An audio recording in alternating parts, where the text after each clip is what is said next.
नमस्कार, जोहार। आप सभी को स्वागत है श्योर सक्सेस सेंटर के यूट्यूब चैनल पर। तो आइए दोस्तों, आज के इस वीडियो पर हम लोग फिजिक्स का एक बहुत इंपॉर्टेंट टॉपिक के बारे में डिस्कशन करने जा रहे हैं। हम लोग डिस्कशन करेंगे फिजिक्स का एक इंपॉर्टेंट टॉपिक है लेंस और दर्पण। दोस्तों, लेंस और दर्पण से लगभग सभी परीक्षाओं में सवाल पूछा ही जाता है। तो आज हम लोग बेसिकली डिस्कस करेंगे लेंस और दर्पण से रिलेटेड कुछ के जो सवाल आते हैं परीक्षा में, उस सवाल को हम लोग कैसे सॉल्व करेंगे आसानी से, कैसे हम लोग पकड़ पाएंगे परीक्षा में। तो इसी के बारे में आज हम लोग डिस्कशन करेंगे। तो आज हम लोग डिस्कशन करने जा रहे हैं फिजिक्स का एक इम्पॉर्टेंट टॉपिक है लेंस और दर्पण, यानी कि लेंस और मिरर से रिलेटेड जो भी सवाल आते हैं परीक्षा में, उसके बारे में आज हम लोग पूरे बेहतरीन से डिस्कस करेंगे, बहुत सरल तरीका से डिस्कस करेंगे। खैर चलो, हम लोग टॉपिक की ओर चलते हैं। तो एक तरफ मैं लिखूंगा लेंस और दूसरी तरफ मैं लिखूंगा दर्पण। ठीक है, दर्पण। दोस्तों, लेंस को इंग्लिश में लेंस ही कहते हैं और दर्पण को इंग्लिश में मिरर कहते हैं। अगर हम लेंस की बात करें दोस्तों, तो लेंस दो प्रकार होता है मुख्यतः। एक होता है उत्तल लेंस और दूसरा होता है अवतल लेंस। अगर हम बात करें दर्पण, तो दर्पण मुख्यतः तीन प्रकार का होते हैं, लेकिन आज हम लोग इस वीडियो पर डिस्कस करेंगे गोलीय दर्पण के बारे में, यानी कि एस्फेरिकल मिरर के बारे में आज हम लोग डिस्कस करेंगे। मुख्यतः तीन प्रकार का होता है दर्पण। एक होता है समतल दर्पण, और एक होता है उत्तल दर्पण, और एक होता है अवतल दर्पण। यानी कि उत्तल और अवतल दर्पण को एस्फेरिकल यानी कि गोलीय दर्पण के रूप में जाने जाते हैं, और समतल दर्पण जो हम लोग जो चेहरे देखने में, जो फेस देखने के लिए हम लोग जो प्रयोग करते हैं, वो समतल दर्पण होते हैं। तो आज के इस वीडियो पर समतल दर्पण के बारे में डिस्कस नहीं करेंगे, हम लोग गोलीय दर्पण के बारे में डिस्कस करेंगे। और गोलीय दर्पण को या फिर दर्पण को इंग्लिश में मिरर कहते हैं। तो सबसे पहले हम लोग ये समझेंगे मिरर और लेंस के बीच में, यानी कि दर्पण और लेंस के बीच में क्या डिफरेंस है, क्या अंतर है, क्या फर्क है।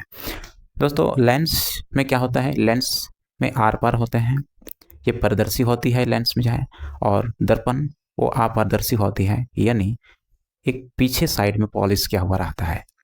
दर्पण में रिफ्लेक्ट होता है और लेंस में रिफ्लेक्ट नहीं होता है, वो पार हो जाता है, यानी कि आर पार होता है।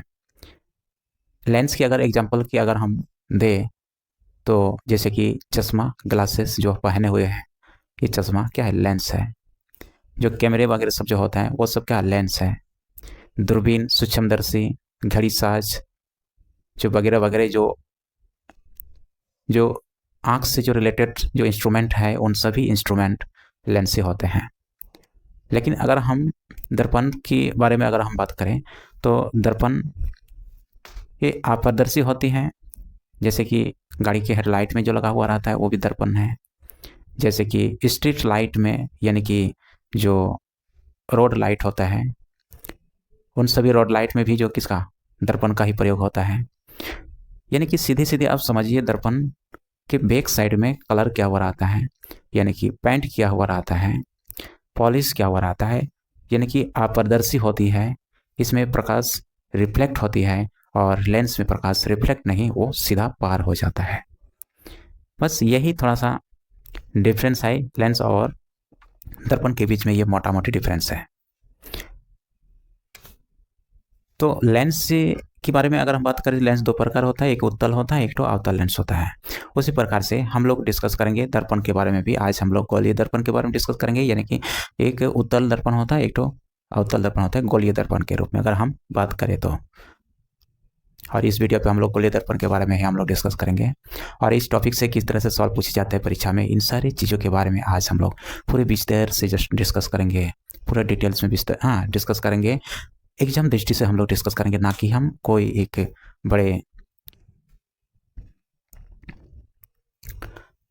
अनुभवी बनेंगे, ऐसा कोई नहीं है। हम लोग कोई मास्टर बनने वाला नहीं है। इस टॉपिक ये डिस्कस करके हम लोग जो एग्जाम किस तरह से क्लियर करेंगे, एग्जाम से रिलेटेड किस तरह से इस टॉपिक से सवाल पूछे जाते हैं, और उस सवाल को हम लोग कैसे आसानी से हम सॉल्व कर सके, पहचान कर सके, इसके बारे में आज हम लोग विशेषली डिस्कस करेंगे।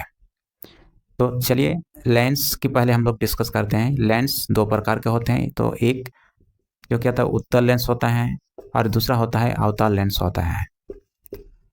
ठीक उसी प्रकार से दर्पण को भी हम लोग गोलीय दर्पण की अगर हम बात करें तो ये भी दो प्रकार के होते हैं, एक तो क्या उत्तल होता है और एक क्या होता है अवतल होता है। ठीक है, तो अवतल दर्पण होता है, एक तो उत्तल दर्पण होता है।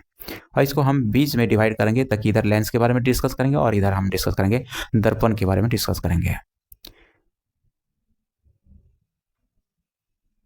देखिए दोस्तों, अगर दर्पण की अगर हम बात करें तो दर्पण के पीछे साइड में जो पॉलिश किया हुआ रहता है, तो इससे रिलेटेड भी सवाल पूछा जाता है परीक्षा में कि पीछे साइड में किस चीज़ का ये पॉलिश किया हुआ रहता है, किस चीज़ से ये पॉलिश किया हुआ रहता है। पीछे साइड में, बैक साइड में जो पॉलिश जो किया हुआ रहता है एजी यानी कि चांदी से या तो फिर एल्यूमिनियम से ये पॉलिश किया हुआ रहता है, एल्यूमिनियम या तो फिर चांदी का ये पॉलिश किया हुआ है या दर्पण के पीछे साइड में।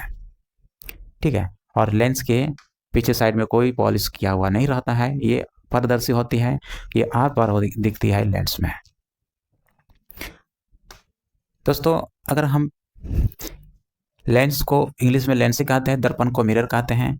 अगर हम बात करें उत्तल लेंस और अवतल लेंस को इंग्लिश में क्या कहते हैं, या उत्तल दर्पण और अवतल दर्पण को इंग्लिश में क्या कहते हैं, तो इसको समझने के लिए पहले आप लोगों को मैं बता दूं, आप लोग कुछ पता ही है, एक कॉन्वेक्स होता है और एक तो कॉनकेव होता है।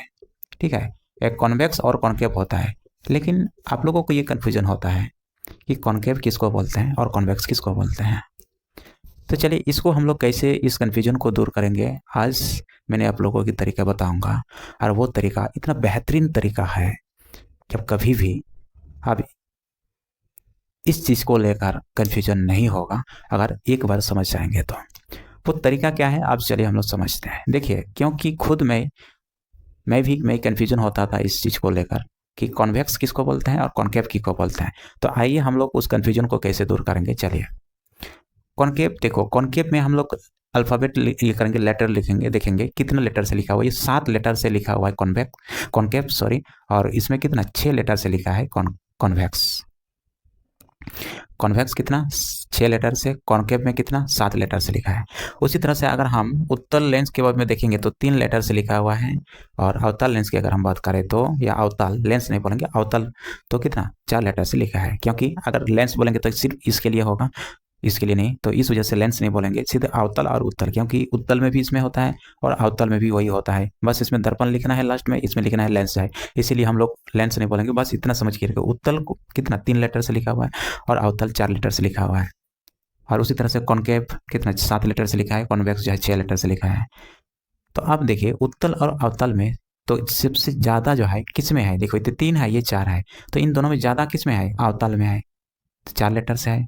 उसी प्रकार की इसको भी हम कंपेयर करेंगे, इन दोनों में से ज़्यादा किस में है, कॉनकेव में है। इसका मतलब ज़्यादा वाला ज़्यादा लेगा और कम वाला कम लेगा।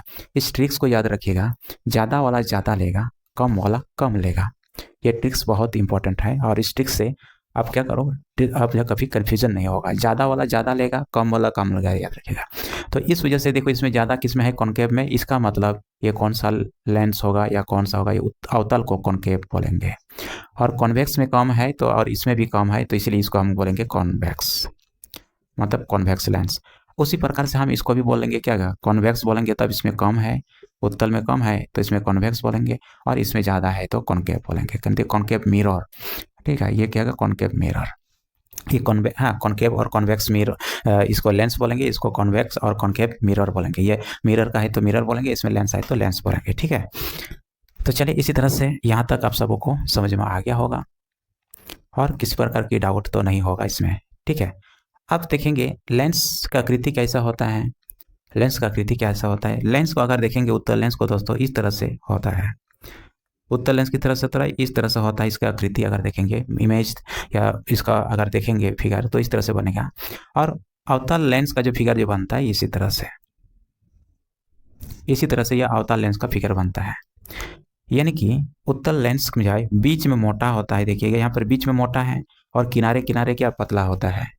ठीक इसका अपोजिट है किसका, अवतल लेंस का, किनारे किनारे मोटा है और बीच में पतला है।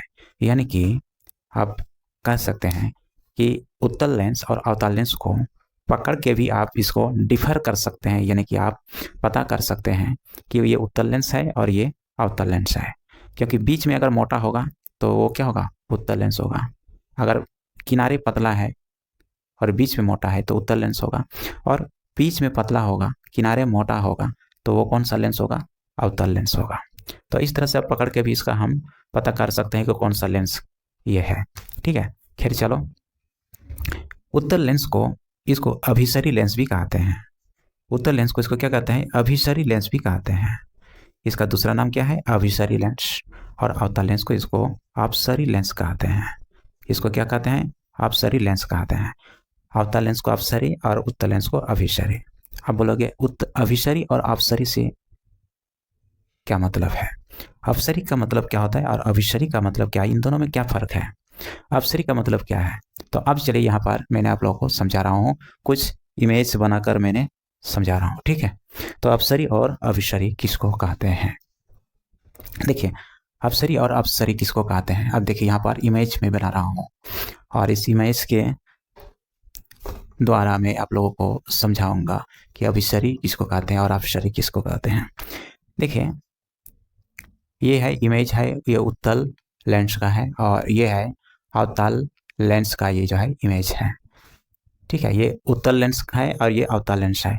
देखिए, यहाँ से अगर इस लाइन जो है बीच में मुख्य अक्ष से रेखा मैंने खींचूंगा यहाँ से इस तरह से, और इसी तरह से इसी के पैरेलल में यहाँ से मैं प्रकाश को प्रकाशित करेंगे, तो ये प्रकाश जो इधर, ये इधर क्या इस तरह से है, तो ये क्या होता है, इसका जो प्रतिबिंब जो बनेगा इस तरह से इधर बनेगा, इधर जाके मिल जाएगा। इसी तरह से इधर से भी करेंगे तो इसका प्रतिबिंब कहाँ मिलेगी? यहाँ पर। यानी कि ये प्रकाश को क्या कर रहा है? ये एकत्रित कर रहा है। ये उत्तल लेंस क्या कर रहा है? प्रकाश को एकत्रित कर रहा है, कन्वर्जन कर रहा है, और इसी कन्वर्जन को अभिसरी कहते हैं हिंदी में। यानी कि प्रकाश को क्या करता है? कन्वर्ज कर रहा है, एकत्रित कर रहा है, और इसी एकत्रित को इसको कन्वर्जन बोलते हैं, और इसी को कन्वर्जन को ही अभिसरी कहते हैं। मतलब अभिसरी का सीधा सीधी आप समझिए कि अभिसरी का मतलब प्रकाश को एकत्रित करना को अभिसरी कहते हैं। उसी प्रकार से अगर हम अवतल लेंस की बात करें तो इधर से मैं इस मुख्य अक्ष के समांतर एक में प्रकाश को प्रकाशित करूंगा, इधर से इस तरह से प्रकाशित करूंगा इस तरह से। तो ये जो है देखिए यहाँ पर इसका प्रकाश जो किधर इधर जो है डिस्पर्जन हो जाएगा, इधर क्या जाएगा? इधर डिस्पर्जन हो जाएगा, इस तरह से इधर जाए चला जाएगा, इधर क्या जाएगा? ये बिखर जाएगा। यानी कि वो आगे में इधर जाए, आगे नहीं जाएगा, इधर जाए, इधर क्या जाएगा? वो डाइवर्ट हो जाएगा, प्रकाश जाए, ये प्रकाश क्या जाएगा? ये डाइवर्ट हो जाएगा इस तरह से, इधर क्या डाइवर्ट हो जाएगा। यानी कि प्रकाश को फैलाने का काम करता है कौन? ये अपसरी। प्रकाश को फैलाएगा इसमें, यानी कि सीधा सीधे प्रकाश को फैलाने के मत ऐसा समझो। इसको क्या करेगा? इसमें क्या करेगा? इसको प्रकाश या इसको क्या करेगा? इसमें फैल रहा है, इसमें क्या रहा है? इसमें फैल रहा है। तो इसमें क्या अपसरी लेंस में क्या था? ये कन्वर्ज नहीं, ये डिस्पर्जन कर रहा है ये। ठीक है, ये क्या था? ये बिखरने का काम करता है, और इस बिखरने को ही क्या बोलते हैं? अपसरी बोलते हैं। मतलब अपसरी का मतलब क्या कहा? बिखर जाना, और अभिसरी का मतलब प्रकाश का एकत्रित होना। ठीक है, तो आई थिंक यहाँ तक आप सबों को क्लियर है। ठीक है, अपसरी मतलब प्रकाश का बिखर जाना, अभिसरी का मतलब प्रकाश का एकत्रित होना। ठीक है, उसी प्रकार से यहाँ पर भी हम तब बोल सकते हैं, इसका आकृति अगर हम बात करें तो इसी तरह से ये क्या होगा? ये आकृति हो जाएगी इसका, और अंदर साइड में इसको पॉलिश करेंगे। अगर उत्तल दर्पण की अगर हम बात करें, अंदर साइड में हम पॉलिश करेंगे, यानी कि राइट साइड में पॉलिश करेंगे, और इसका हम अगर बनाएंगे फोटो तो इसका इस तरह से होगा राइट साइड में। यानी कि सीधा सीधी एक ट्रिक्स मैंने आप लोग को बता रहा हूँ, इसको याद रखिएगा। अवतल दर्पण और उत्तल दर्पण में पॉलिश जो हमेशा करना किधर? राइट साइड में, दाहिने साइड में पॉलिश करना जाए। इधर इसको भी देखो, इधर राइट साइड, इसको भी इधर राइट साइड जाए, राइट साइड हम इसको पॉलिश किया, और जिस साइड पॉलिश करेंगे उस साइड उसका क्या होगा? बैक साइड होगा। पॉलिश किया हुआ साइड को बैक साइड बोलते हैं। ठीक है, इधर पीछे साइड बोलते हैं इसको। इसी तरह से होगा, इसमें भी वही होता है। इसमें अगर मुख्य अक्ष खींचेंगे इस तरह से, इसका भी अगर मुख्य अक्ष इस तरह से खींचेंगे, यहाँ से प्रकाश का ये प्रकाशित होगा, यहाँ से प्रकाश का ये प्रकाश होगा, और इस तरह से रिफ्लेक्ट होगा इस तरह से। यहाँ से भी प्रकाश का ये होगा, इस तरह से क्या रिफ्लेक्ट होगा। ये प्रकाश को क्या करता है? अवतल दर्पण प्रकाश को क्या करता है? ये प्रकाश को एकत्रित करके रिफ्लेक्ट करता है, एक जगह में रिफ्लेक्ट करता है, और ये अभिसरी या इसको बोलेंगे, यानी कि ये जो उत्तल दर्पण ये प्रकाश को बिखारने का काम कर रहा है। प्रकाश को क्या कर रहा है? इस तरह से यहाँ से जाएगा प्रकाश, इस तरह से ये रिफ्लेक्ट करके इधर भेजेगा। मतलब प्रकाश को क्या कर रहा है? ये डाइवर्ट कर रहा है, डाइवर्ट करके रिफ्लेक्ट कर रहा है। और ये प्रकाश ये क्या करता है? ये प्रकाश को ये एकत्रित करने का काम करता है। इस तरह से फोकस में ये सब एकत्रित करेगा। यानी कि हम बोल सकते हैं इस दर्पण को क्या बोलेंगे? इसको उल्टा। यानी कि देखिए, यानी कि अगर लेंस को समझ में आ गया ना तो दर्पण को भी समझ में आ जाएगा, क्योंकि लेंस का उल्टा ही दर्पण होता है। तो आप यहाँ पर इसको अभिसरी बोल देते हैं, अब ये अपसरी, अब ये उल्टा हो जाएगा, तो अभिसरी किसको कहला जाएगा? इसको, क्योंकि प्रकाश को एकत्रित करना को ही अभिसरी बोलते हैं, तो ये प्रकाश को क्या करता है? एकत्रित कर रहा है। इसका मतलब हम इसको क्या बोलेंगे? अभिसरी बोलेंगे। यानी कि अभिसरी दर्पण किसको बोलेंगे? अवतल दर्पण को बोलेंगे। और अपसरी दर्पण ये प्रकाश को क्या कर रहा है? बिखरने का काम कर रहा है, ये प्रकाश को बिखर रहा है, तो इसलिए इसको तब क्या अपसरी बोलेंगे, क्योंकि प्रकाश का बिखरना को क्या कहते हैं? अपसरी, और प्रकाश का एकत्रित करना को क्या कहते हैं? अभिसरी। तो इसी तरह से इसका नाम, दूसरा नाम होता है अभिसरी, और अपसरी के नाम से भी जाना जाता है। तो इसको भी आप लोग नजरअंदाज नहीं कीजिएगा। उत्तल दर्पण, अवतल दर्पण को किस किस नाम से और जाना जाता है? तो उत्तल दर्पण को अभिसरी, उत्तल दर्पण को अपसरी कहते हैं, और अवतल दर्पण को अभिसरी कहते हैं। और अभिसरी का मतलब क्या होता है? अभिसरी का मतलब प्रकाश को एकत्रित करना, और अपसरी का मतलब होता है प्रकाश को बिखर देना। ठीक है, चाहे उत्तल हो चाहे अवतल हो, दोनों में आप मीनिंग वही रहेगा। ठीक है, तो इसी तरह से इस चीज़ को समझ में आ गया। अब थोड़ा सा हम लोग समझेंगे लेंस से रिलेटेड जो है, इस उत्तल लेंस का उपयोग कहाँ कहाँ किया जाता है। ठीक है, और अवतल दर्पण में भी उसी तरह से उसका उपयोग कहाँ कहाँ होता है, उत्तल लेंस में कहाँ कहाँ उपयोग होता है, अवतल लेंस में कहाँ कहाँ इसका उपयोग होता है, इसके बारे में डिस्कस करेंगे, उपयोग के बारे में।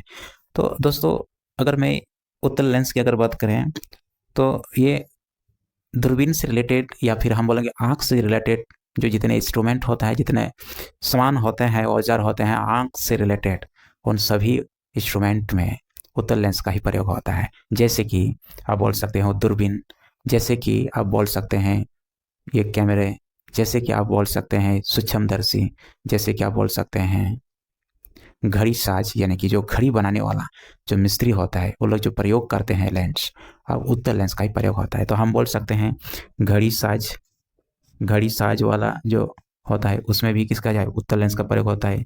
जैसे दूरबीन होगा, जितना जो दूरबीन होगा, जितना जो फोटो यानी कि कैमरे होगा, जितना जो कैमरे होगा, चाहे वो मोबाइल का कैमरा हो, चाहे वो कोई भी कैमरा हो, जितना कैमरे हैं सभी कैमरे में किसका? उत्तल लेंस का ही प्रयोग होता है।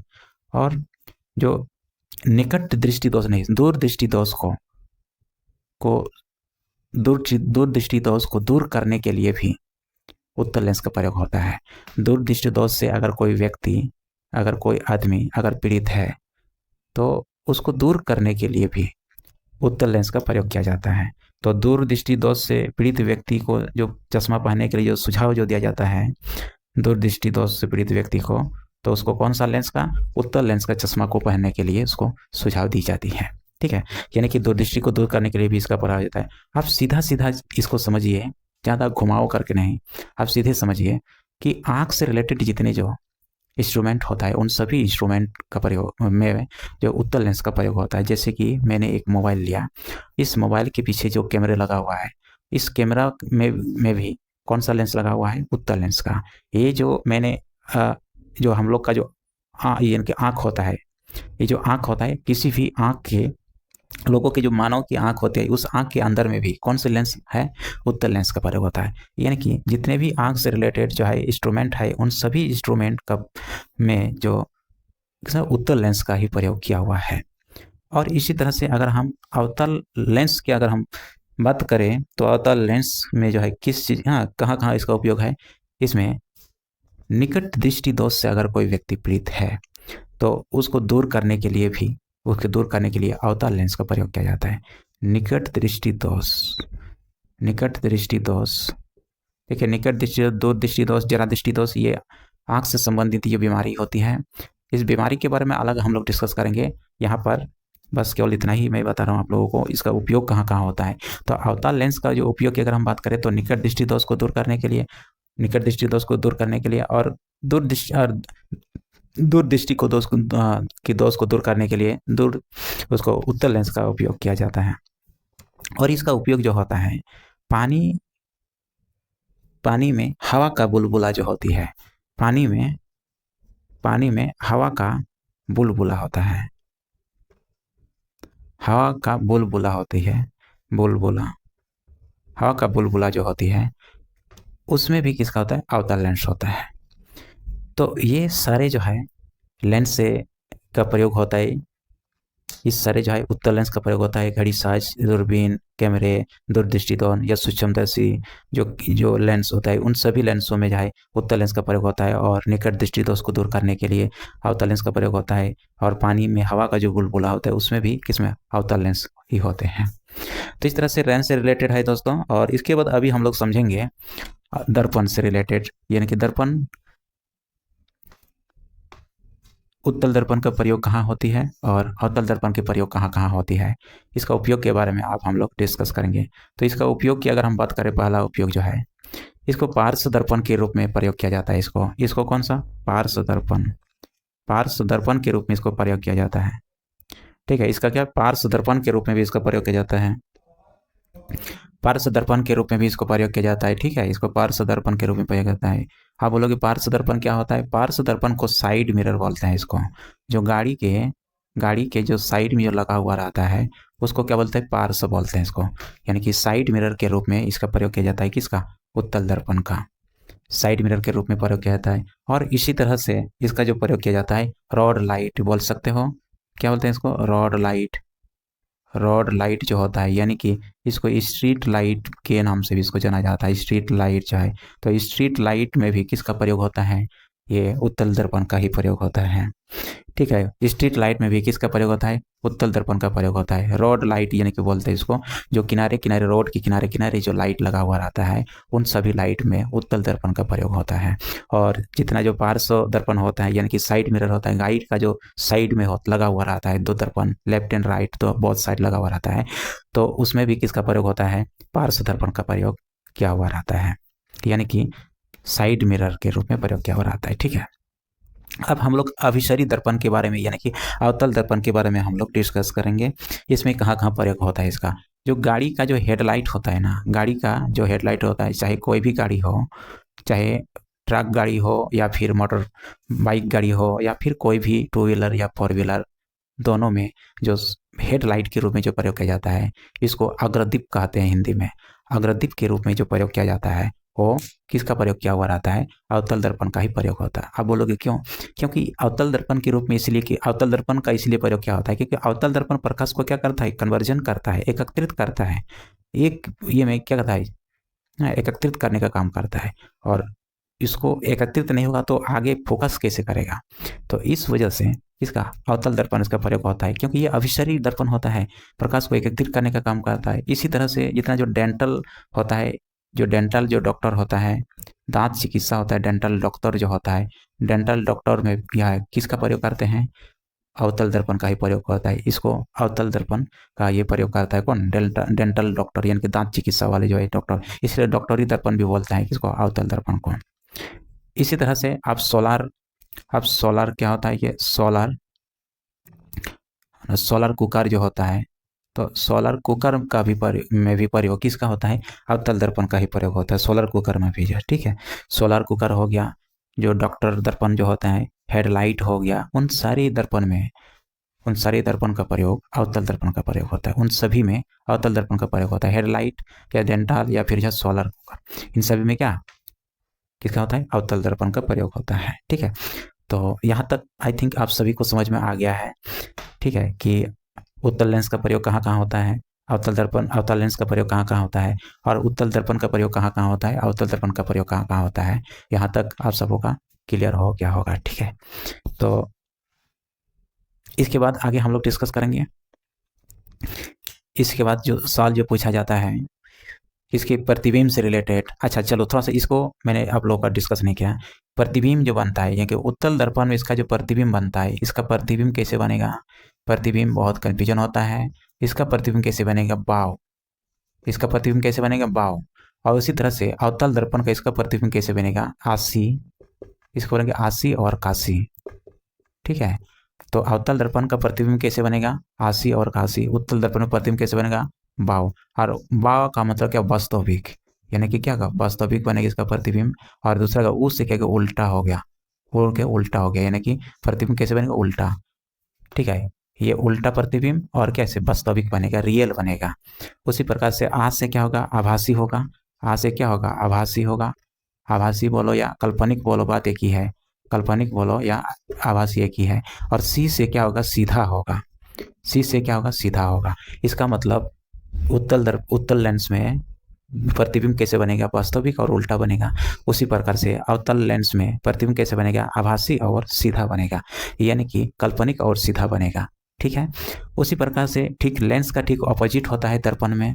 तो लेंस का ठीक ऑपोजिट दर्पण में, तो यहाँ पर अगर वास्तविक बन रहा है तो वास्तविक चला जाएगा अवतल में। तो इसका जो है अवतल दर्पण में प्रतिबिंब कैसे बनेगा, बाव बनेगा। और उसी प्रकार से इसका बदल जाएगा, तो उत्तल लेंस उत्तल दर्पण में प्रतिबिंब कैसे बनेगा, आशी और काशी बनेगा। आशी और काशी बनेगा। और आशी और काशी क्या है, इसके बारे में तो मैंने लेंस को बताने के टाइम में मैंने आप लोगों को बताया। आ से आभासी या का से काशी मतलब काल्पनिक, और सी से सीधा, और यहाँ से वा से वास्तविक और वो से उल्टा, यानी कि वास्तविक और उल्टा बनेगा अवतल दर्पण में, और उत्तल दर्पण में आभासी और सीधा बनेगा प्रतिबिंब। तो इन दो चीज में भी बहुत कन्फ्यूजन होता है लोग। तो इसको क्या करना है, दोनों को मत याद रखिएगा, केवल लेंस का याद रखिएगा। लेंस का याद अगर हो गया है तो ऑटोमेटिकली दर्पण का भी याद हो जाएगा, क्योंकि लेंस का ठीक उल्टा होता है दर्पण का। ये बाव, ये क्या आशी काशी, तो इधर क्या जाएगा, आशी काशी और बाव, ये उल्टा हो जाएगा, उल्टा कर दो सीधा। ठीक है, तो आई थिंक यहाँ तक आप सभी को समझ में आ गया है, आप सभी का जो क्लियर हो गया होगा, किसी प्रकार के कोई डाउट नहीं है शायद, मुझे ऐसा लगता है, और डाउट नहीं रहेगा। जिस तरह से मैंने आप लोग को बताया, किसी का भी डाउट नहीं होना चाहिए। अब हम लोग इससे रिलेटेड जो और सवाल पूछा जाता है कि उत्तल दर्पण में अगर फोकस पर रखा जाए वस्तु को, तो उसका प्रतिबिंब कहाँ बनेगा, ठीक है, तो इनसे रिलेटेड कुछ सवाल पूछे जाते हैं। अब इसके बारे में अभी हम लोग डिस्कस करेंगे।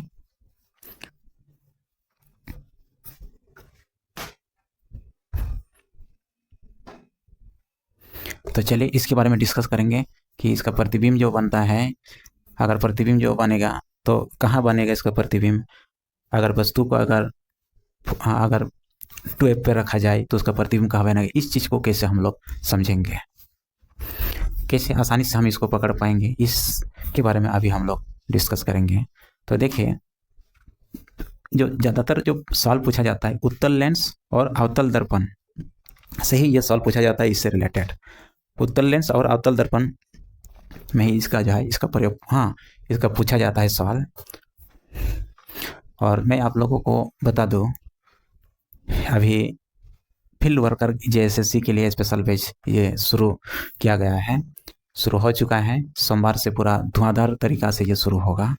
तो आप सबों को अगर इंटरेस्टेड है जिस विद्यार्थी को, तो आप सब लोग ऑफलाइन क्लास ज्वाइन कर सकते हैं, आ सकता है। बहुत ही सस्ते फी में उसमें पढ़ाया जाएगा, और पूरे डिटेल्स में झारखंड से रिलेटेड जो भी सवाल बनते हैं परीक्षा से दृष्टि, उन सभी सवाल को कवर करते हुए वहाँ पर पढ़ाया जाएगा आप सभी को। झारखंड के साथ साथ हम लोग उसके अलावा भी जो बाकी इंपॉर्टेंट GS होते हैं, जैसे कि पॉलिटी हो गया, हिस्ट्री हो गया, या फिर ज्योग्राफी हो गया, जो भी इससे रिलेटेड जो है फील्ड वर्कर से रिलेटेड जो इंपॉर्टेंट सवाल बनेगा, उन सवाल को उस GS के बारे में भी आप सबको पढ़ाया जाएगा। और साथ ही साथ में एक जो है एक ये है कि हिंदी सब्जेक्ट को भी साथ में जो है पढ़ाया जाएगा। ठीक है, तो चलिए हम लोग देखेंगे जो है इमेज जो है इसका, अगर मान लिया वस्तु को अगर कहाँ फोकस पर रखा जाए तो उसका प्रतिबिंब कहाँ बनेगा, इससे रिलेटेड सवाल पूछे जाते हैं।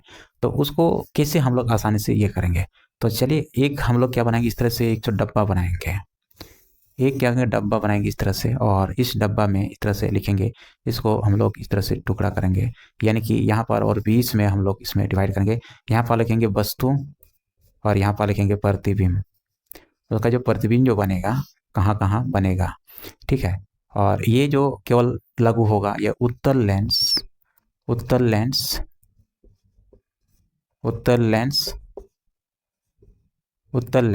और दूसरा जगह अवतल दर्पण।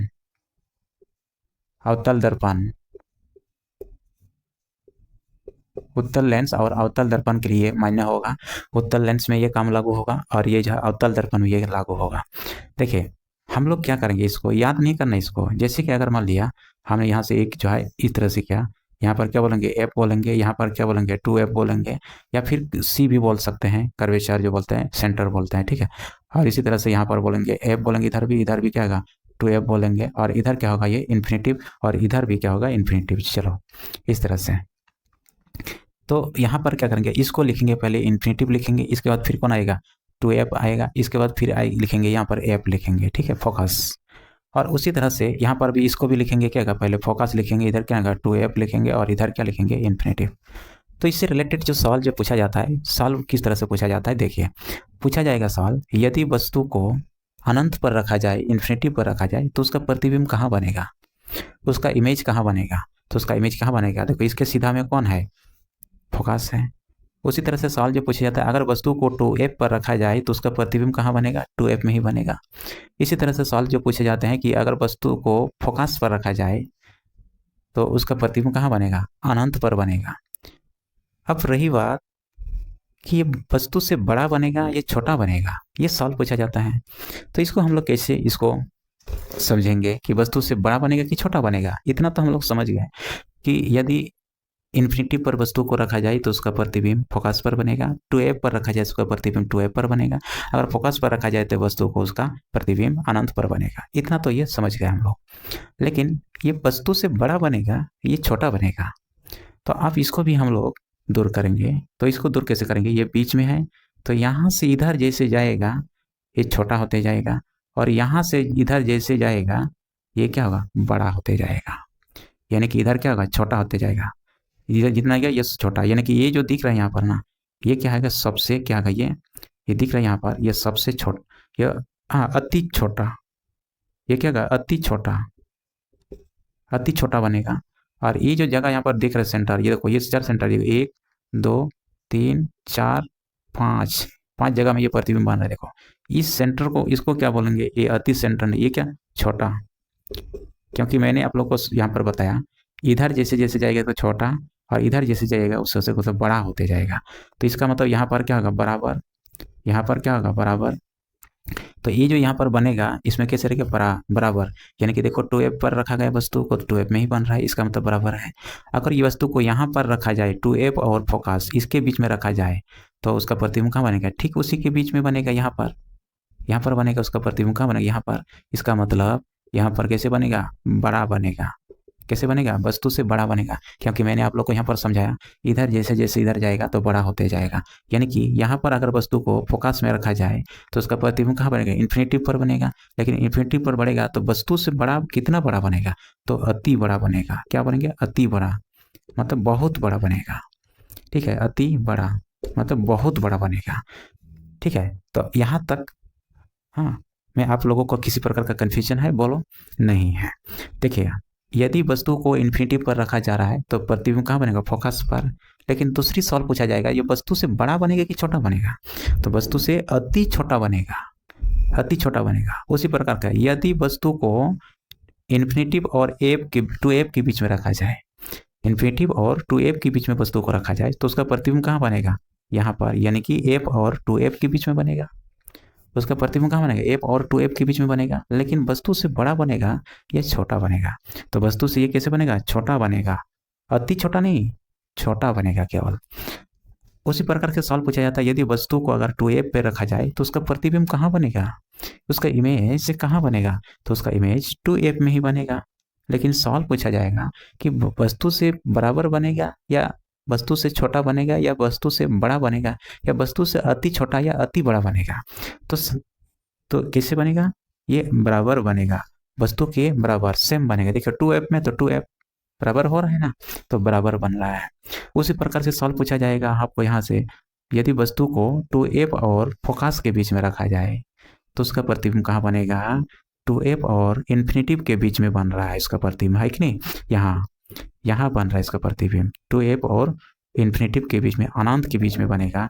लेकिन सवाल ये पूछेगा कि वस्तु से बड़ा बनेगा कि छोटा बनेगा, वस्तु से बड़ा बनेगा दोस्तों। ठीक है, वस्तु से कैसे बनेगा, बड़ा बनेगा। उसी प्रकार के सवाल पूछेगा आपको, वस्तु को अगर मान लिया टू एप पर रखा जाए, टू एप नहीं एप पर रखा जाए तो उसका प्रतिबिंब कहाँ बनेगा, इन्फिनिटिव पर बनेगा, अनंत पर बनेगा। लेकिन सवाल पूछेगा कि वस्तु से बड़ा बनेगा कि छोटा बनेगा, और अगर बड़ा बनेगा तो कितना बड़ा बनेगा, तो उसका जवाब होगा अति बड़ा बनेगा। अति बड़ा मतलब बहुत बड़ा बनेगा। वैसे भी देखने से पता चल ही रहा है ये एप छोटा है किसका, अनंत से जाए बहुत छोटा का एप जो है कि नहीं। तो इसलिए एफ पर रखा जाए वस्तु को अनंत पर बनेगा, और अनंत पर बनेगा तो कितना बड़ा बनेगा, अति बड़ा बनेगा। कितना बढ़ेगा इसका हम डिफाइन नहीं कर सकते हैं, इसलिए इसको इन्फिनेटिव। ठीक है, तो इस तरह से, और ये नियम केवल किस में लागू रहेगा, उत्तल लेंस और अवतल दर्पण के लिए है। क्योंकि अगर हम इसको इस तरह से मैट्रिक क्लास की तरह अगर पढ़ने जाएंगे तो इसका बहुत लंबा हो जाएगा प्रोसेस। इसी चीज़ को मैंने आप लोगों को क्या शॉर्टकट में इसको समझाने का प्रयास किया, क्योंकि एग्जाम में आपको, कंपटीशन एग्जाम में आपको इस तरह से बना के, फिगर बना के दिखाने की जरूरत नहीं होता है। उसमें केवल आपको आंसर टिक करना है, आंसर इसमें देना है केवल। इस वजह से अब इस मेथड से ये करेंगे तो आसानी से इसको क्या करेंगे, कम समय में हम सॉल्व कर पाएंगे। इस तरह से अगर फिगर बनाएंगे, ऐसा करेंगे तो बहुत मुश्किल होगा, बहुत टाइम खा जाएगा इसमें। 10 क्लास जैसे तो हम लोग को नहीं पढ़ना है, हम लोग को ऑब्जेक्टिव पढ़ना है।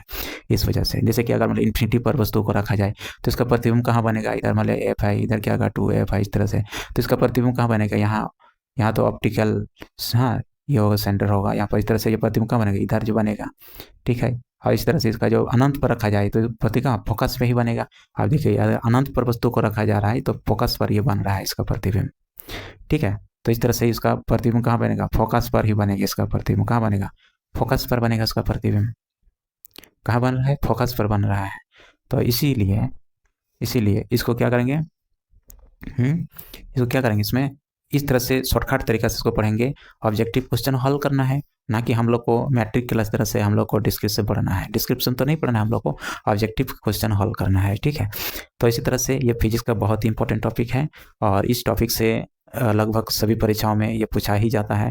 और रेलवे का तो ये बहुत ये चैप्टर इंपॉर्टेंट चैप्टर है रेलवे एग्जाम के लिए। इस चैप्टर से क्वेश्चन पूछा ही जाता है। और इसी तरह से ये इमेज से रिलेटेड पूछा जाता है, अगर वस्तु को यहाँ रखा जाए उसका प्रतिबिंब कहाँ बनेगा, इस तरह से सवाल पूछे जाते हैं।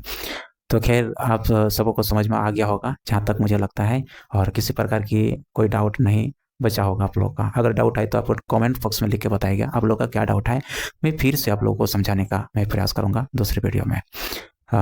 एक इम्पॉर्टेंट सूचना है आप सभी स्टूडेंट के लिए, और उन सभी स्टूडेंट के लिए तो बहुत ही ये इम्पोर्टेंट सूचना होगा, और ये बहुत ही खुशखबरी नोटिस होगा। जो विद्यार्थी मैथ से कभी डरते हैं, या मैथ जिसका कमज़ोर है, उनके लिए एक सुनहरा अवसर आया है। झारखंड सरकार के द्वारा आप सभी को जो फॉर्म भरवाया था फील्ड वर्कर का, JSSC फील्ड वर्कर का, और वो एग्ज़ाम बहुत ही शॉर्टली होने वाला है। और अभी से आप सब इसका तैयारी करने जाइए, तैयारी करिए अभी से, तभी पॉसिबल है आपका एक सीट कंफर्म होने में। ठीक है, और उसके लिए मैंने एक स्पेशल बैच में शुरू किए हैं, शुरू करने नहीं जा रहे हैं, शुरू कर चुके हैं। अगर किसी विद्यार्थी को जो फील्ड वर्कर का स्पेशल तैयारी करना चाहते हैं तो आप सब लोग आ सकते हैं, ज्वाइन कर सकते हैं ऑफलाइन क्लासेस, और बहुत ही सस्ते फी में। फी का कोई टेंशन नहीं लेना है, ठीक है, उसका कोई चिंता नहीं करना है। फी में बहुत ही ये नॉमिनल चार्ज है। और अगर क्लास करना है ऑफलाइन तो आप लोग आ सकते हैं, और बहुत ही बेहतरीन क्लास होगा वहाँ पर। जो झारखंड GS केवल फील्ड वर्कर के लिए काम नहीं करेगा, बल्कि झारखंड से जितने जो एग्ज़ाम होगा झारखंड रिलेटेड जो है, उन सभी एग्ज़ाम के लिए ये क्या होगा, आपका काम में आएगा। इस वजह से ऐसा नहीं सोचिएगा केवल झारखंड फील्ड वर्कर के लिए है, बल्कि झारखंड से रिलेटेड जितना भी एग्ज़ाम होगा उन सभी स्टेट से रिलेटेड जो झारखंड रिलेटेड जो है आपका जो है काम में आएगा। तो आप सब लोग अगर करना चाहेंगे तो आप लोग एडमिशन जल्दी लीजिए, ताकि आप लोग शुरू से पढ़ सकें। ठीक है, और मैं 100% मैं आप लोगों को मैं गारंटी दे सकता हूँ कि जो भी मैंने पढ़ाऊँगा झारखंड GS है, आपको 100% क्वेश्चन आएगा जो पढ़ाया हुआ नोट से, या पढ़ाया हुआ जो चैप्टर से, या जो भी जाए समझिए, इसमें जितना भी पढ़ाया जाएगा उन्हीं से ही आएगा 100% क्वेश्चन। क्योंकि उत्पाद सिपाही में ऐसे ही आया था। तो ठीक है, उसमें क्या क्या सब्जेक्ट पढ़ाएगा इसका भी थोड़ा सा मैं बता दूँ आप लोगों को, कि इसमें Jharkhand GS with Jharkhand map के साथ पढ़ाया जाएगा। आपको तुरंत ऑन द स्पॉट आपको क्लास में तुरंत आप लोगों को याद कराएगा। और इसी तरह से और पढ़ाया जाएगा जो फील्ड वर्कर में जो रिलेटेड बाकी अन्य GK आएगा, अन्य GS आएगा, जैसे कि आपको जब पॉलिटी आएगा, हिस्ट्री आएगा, जियोग्राफी आएगा, इस तरह से जो साइंस आएगा, फिजिक्स, केमिस्ट्री, जो बायोलॉजी आएगा, उन सभी जो GS को भी आप सबको पढ़ाया जाएगा। उतना ही पढ़ाया जाएगा उन सभी GS को, जाए जितना इसमें रिक्वायरमेंट है, जितनी ज़रूरत है, क्वेश्चन आने का संभावना है, उतना ही आपको पढ़ाया जाएगा। ठीक है, और साथ ही साथ में हिंदी सब्जेक्ट भी आप लोगों को पढ़ाया जाएगा, जो एग्ज़ाम ओरिएंटेड आपको पढ़ाया जाएगा, ऐसा नहीं कि जो है कुछ भी पढ़ाया जाएगा, एग्जाम ओरिएंटेड आप सबों को पढ़ाया जाएगा। तो ये एक प्लस पॉइंट है आप सभी के लिए, और ये बहुत ये है सुनहरा अवसर है उन स्टूडेंट के लिए जो मैथ कमज़ोर है, जो मैथ जिसमें मैथ में कमज़ोर है, क्योंकि इसमें मैथ केवल 10 क्वेश्चन रहेगा मैथ का, और बाकी तो यस है। तो मैथ अगर मान लो 10 में से अगर 5 3 4 भी अगर हल करेंगे, अगर सॉल्व करेंगे तो बहुत काफ़ी है, 3 4 इजीली हो जाएगा, उतना मतलब ज़्यादा हार्ड क्वेश्चन तो नहीं रहता मैथ का बजाय। और बाकी 10 क्वेश्चन 110 क्वेश्चन तो जीएस रहेगा, और 110 क्वेश्चन जीएस अगर रहेगा तो अब उसमें 90 क्वेश्चन तो इजीली आप सॉल्व करेंगे। ठीक है, तो खैर चलो आज की इस वीडियो पर इतना ही। और इसी तरह से जो भी एग्जाम की दृष्टि से जो रिलेटेड जो टॉपिक है, जो फील्ड वर्कर से रिलेटेड, उन सभी टॉपिक के साथ में आप लोगों के बीच इस तरह से मैं आते रहूँगा, आप लोगों के लिए मैं लाते रहूँगा वीडियो को। तो आप सब लोग को अगर चैनल सब्सक्राइब नहीं किया है तो चैनल को सब्सक्राइब करके रखिएगा, और आज का वीडियो आप सबों को अच्छा लगा तो लाइक ज़रूर करिएगा। ठीक है, तो चलो आज के वीडियो पर इतना ही, फिर मिलेंगे नेक्स्ट वीडियो पर नेक्स्ट इंपॉर्टेंट टॉपिक के साथ।